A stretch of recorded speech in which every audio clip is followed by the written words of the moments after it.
రైతాంగాల గురించి ప్రభుత్వానికి వ్యతిరేకత లేదు. రైతు అనుకూలంగా నిర్ణయాలు తీసుకునేటువంటి ప్రభుత్వం. అందుకే ఈరోజు బోనస్ ఇచ్చారు. కాబట్టి మిగతా అన్ని కూడా ఇచ్చినటువంటి హామీలు ఇంకా ముందైనా అవన్నీ కూడా పూర్తిగా అమలు జరుగుతాయి. మేము ఇంతకంటే కోరమని ఇక్కడ లిమిట్ లేదు, ఏం లేదు. 40 క్వింటాల వాడికి రైతు కూడా ఉన్నారు. 20,000 రూపాయలు రైతు బోనస్ వస్తా ఉన్నాయి. కాబట్టి ఈనాడు బోనస్ చెల్లింపు పడుతుంది.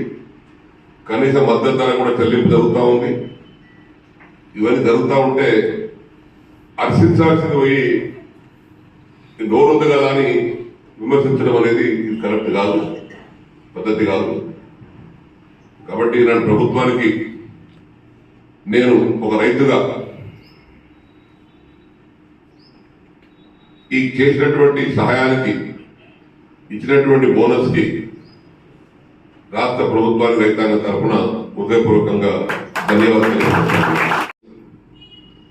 వేరే రాష్ట్రాలు వేరే విధంగా ఇస్తున్నాయి కానీ కనీస మద్దతు ధర కంటే ఎక్కువ 500 రూపాయలు ఇచ్చినటువంటి రాష్ట్రం తెలంగాణలో కాంగ్రెస్ ప్రభుత్వం.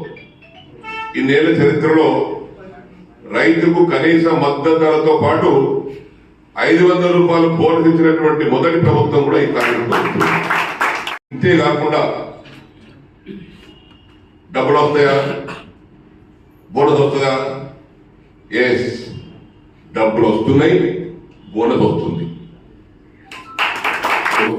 గాలి మాటలు మాట్లాడి ప్రభుత్వాన్ని నిందించడానికి ప్రయత్నం చేస్తున్నారు. ఇది నేను ఖండిస్తా ఉన్నాను.